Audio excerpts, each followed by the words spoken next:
Okay, tell me what you've seen at the cinema, mate. What have you seen this year? One of my favorite movies this year is a musical. I mean, it's only like it's not even like the end of January, but I've seen like I think three, four movies at the cinema.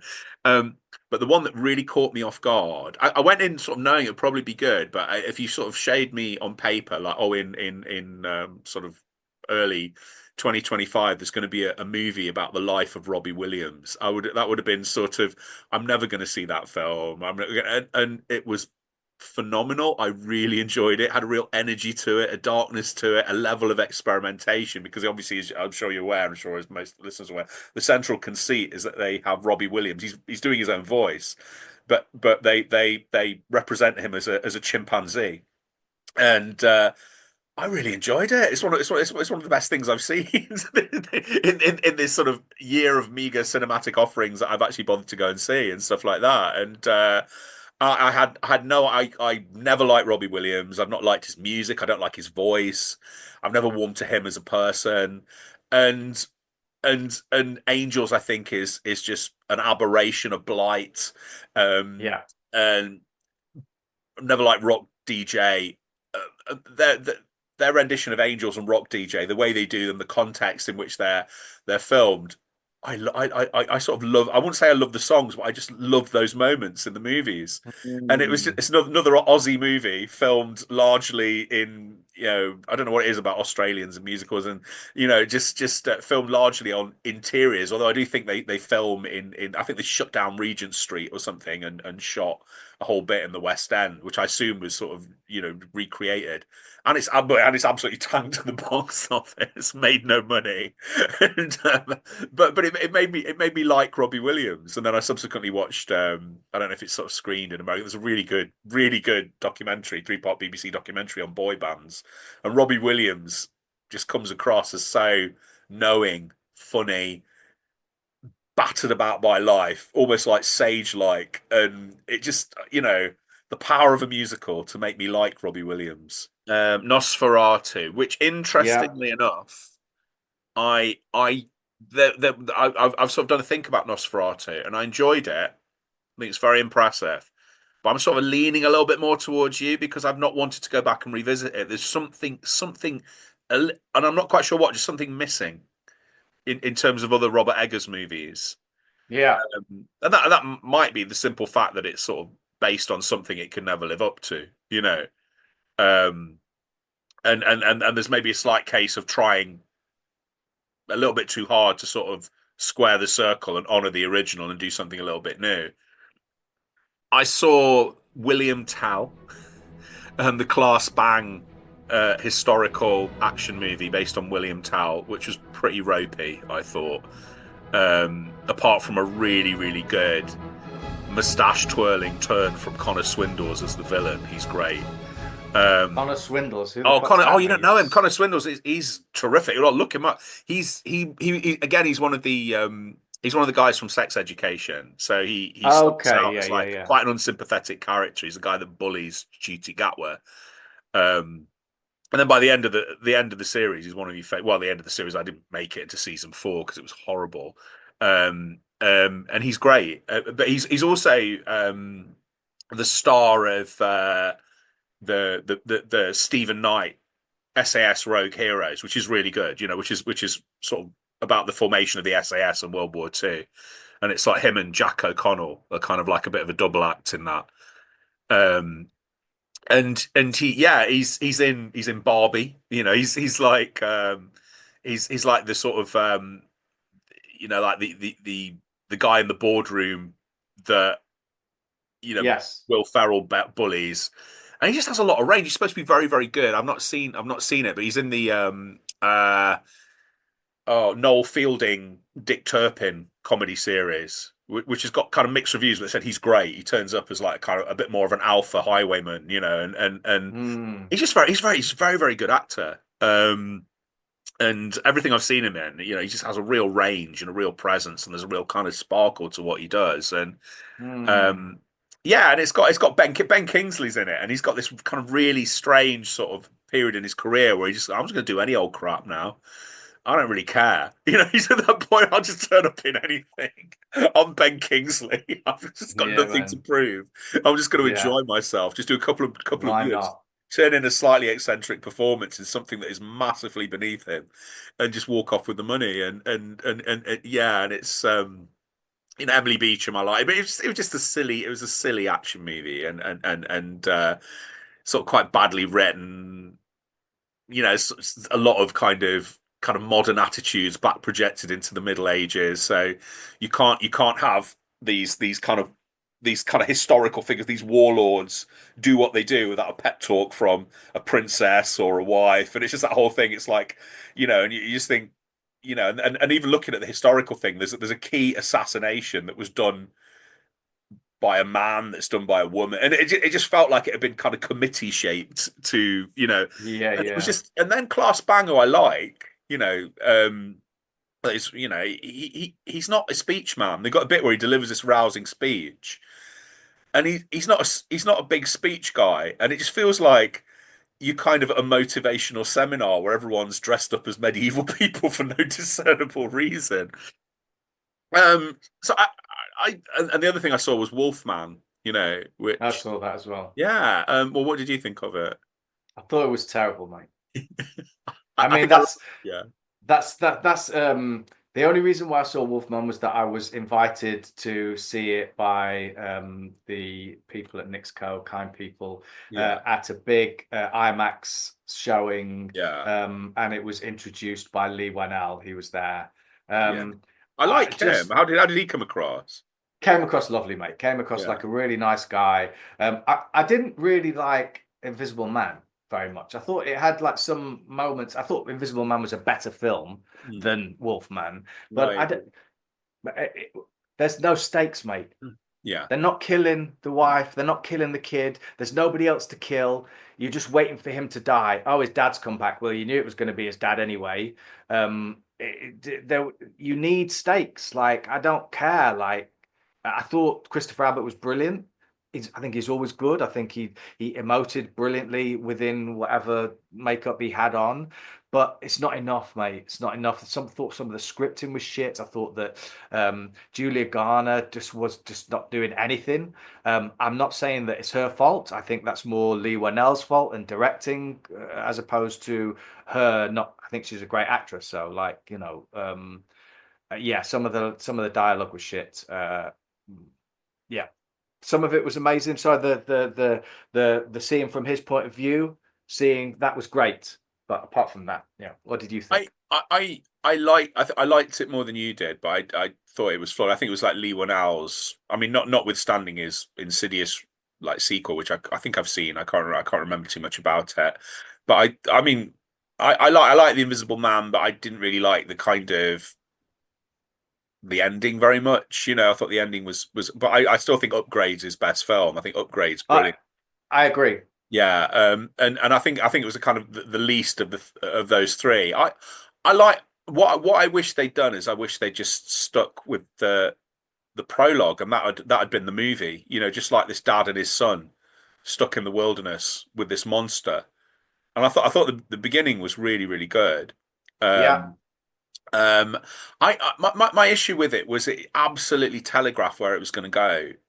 at Um, every yeah, moment, at right? every moment. So you knew the Mm, whole thing, which they made such a big deal about, was the what am I thinking? You read my mind, and that's going to be the thing that's kind of like sort of arrests the animal a little bit in him and stops him murdering his family.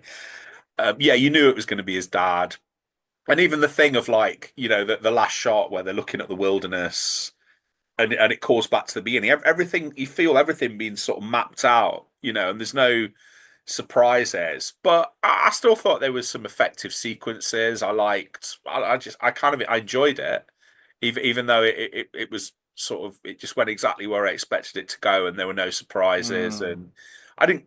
Yeah, but yeah, it's all right. It's not as good as Invisible Man, not as good as Upgrade.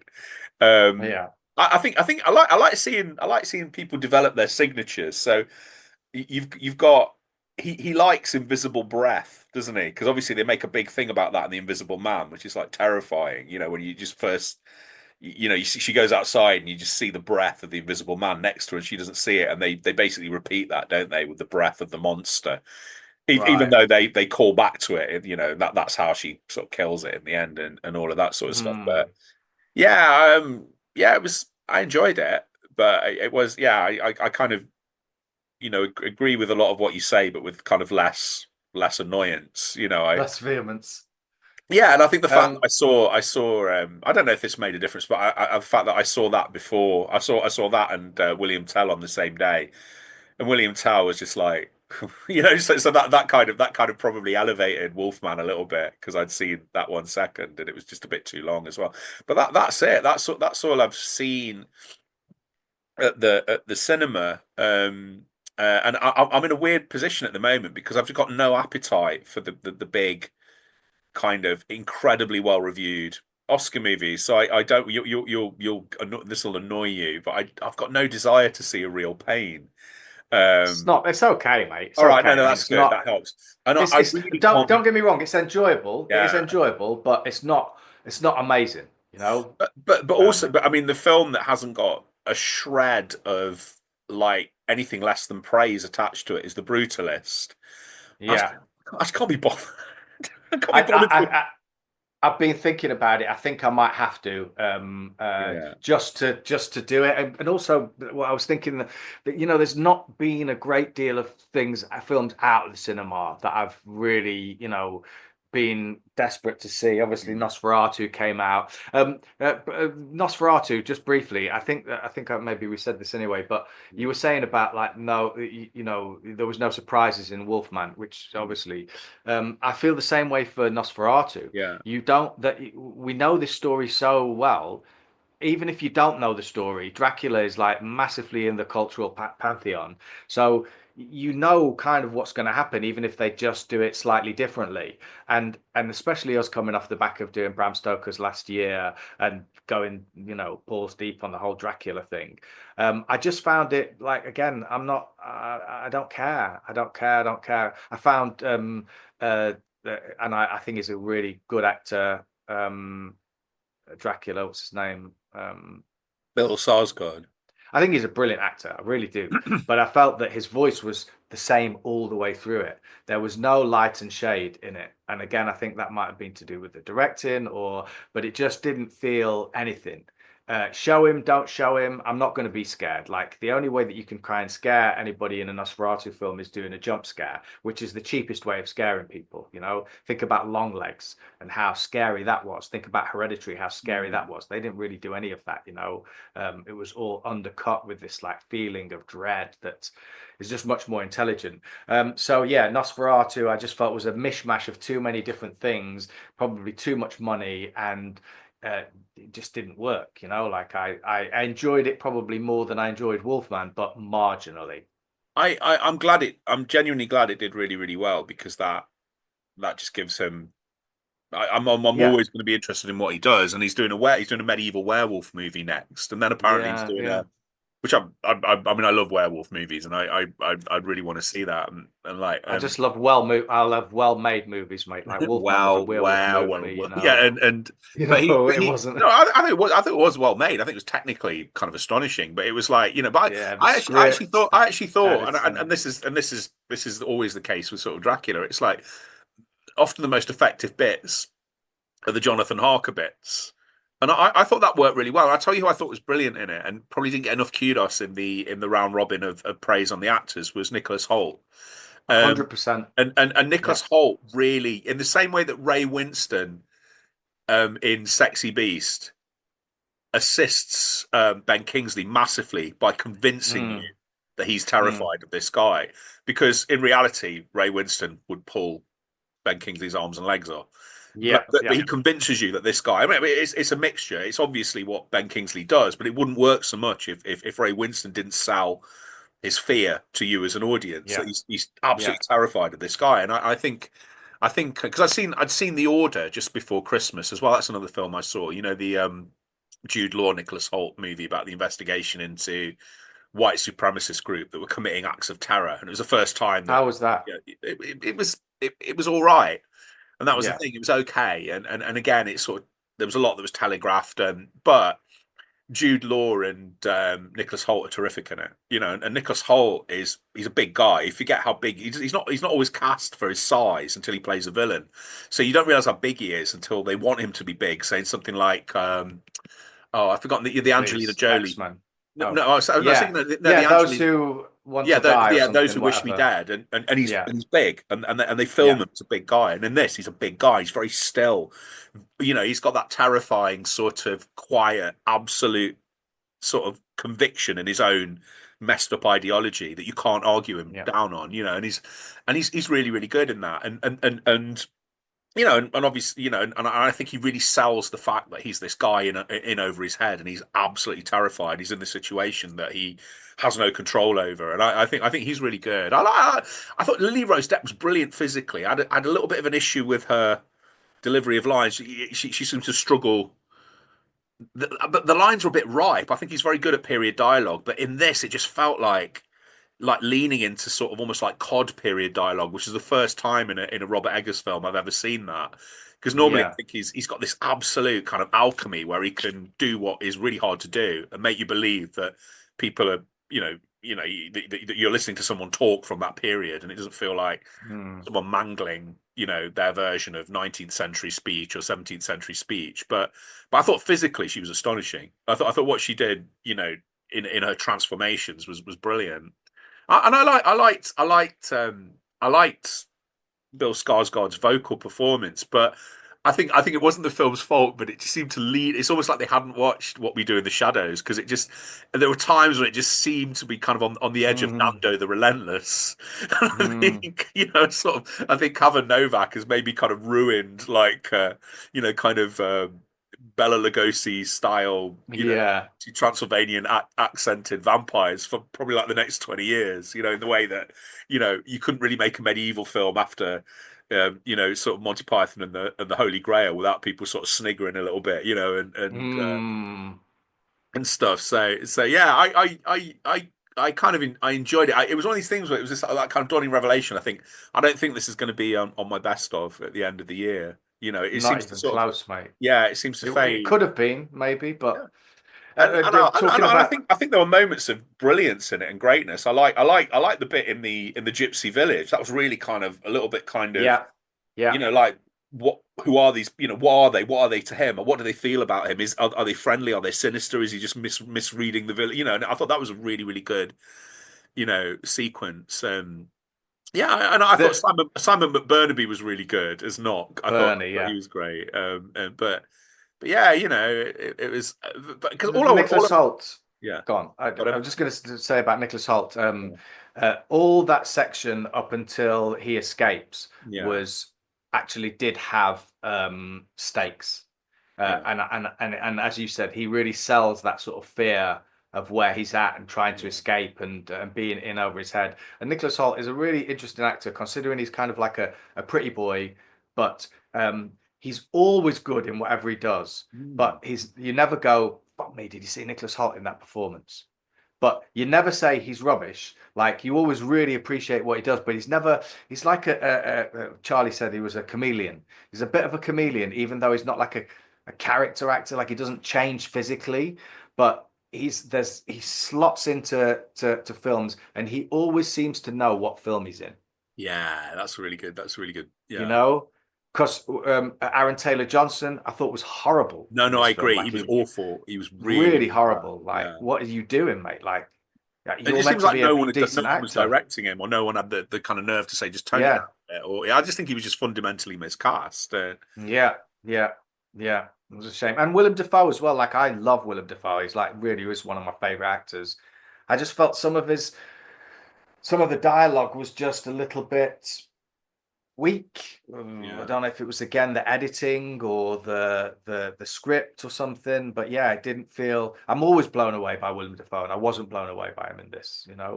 for whatever reason. I think he's amazing. But anyway, But I think there's a real. It's interesting what you say about Nicholas Hoult, because there's a real humility, and he tends to sort of put himself in movies where he's being measured against a bigger performance.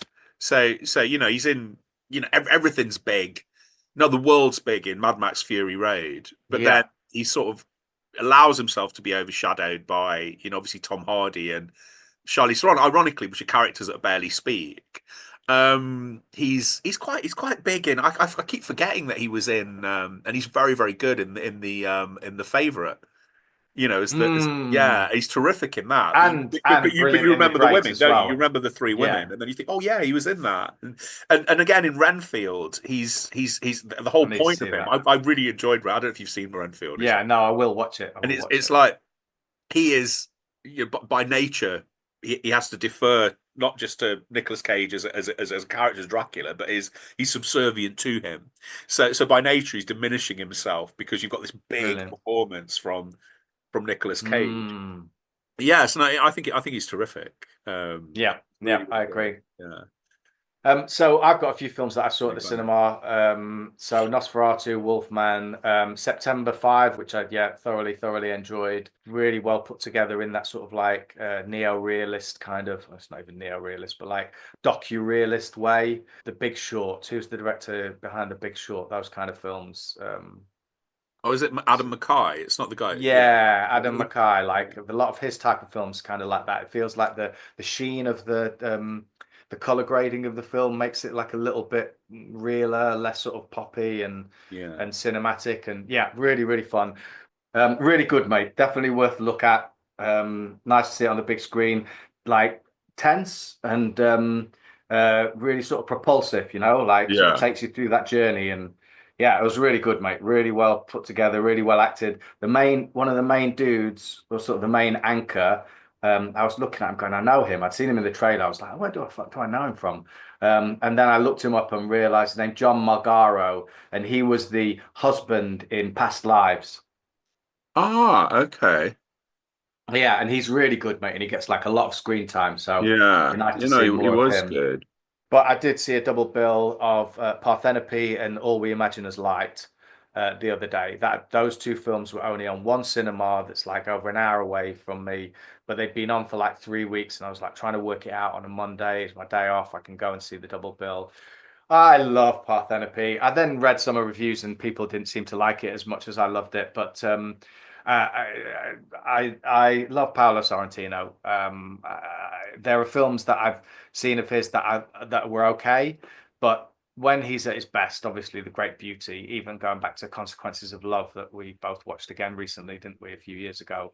Um, I think he's amazing, and I was just in love with her. I was in love with the world. I was in love with the way it's shot, the colors, Naples, everything about it. Yeah, I just thought it was beautiful, mate, and stunning, and operatic in a way that we don't really see films like very Fellini-esque. I definitely think that he's taken on that mantle of being sort of, Yeah. as far as Italian film directors. And I'm also in the middle of I've restarted watching My Brilliant Friend, which I read the first three books of by Elena Ferrante, which I'm really enjoying. And I'm enjoying because loads of the actors, Napoli actors, were also in Gomorrah. So all the alley kids and that, and I seeing all them, and that's fun to me. And Paolo Sorrentino exec that. So yes, Parthenope I thought was beautiful, and All We Imagine As Light, which is the film about the Indian nurses in Bombay. Did you come across that at all? That's an awards was mentioned in awards. I don't know if it got Oh nominated no, for yeah, I think something, but yeah. yeah. That was really beautiful, mate. Really very docu-realist style as well. It starts off with lots of sound bites of people talking about their experiences of living in Mumbai, but not feeling like they're part of Mumbai. They might have been there for 20 years.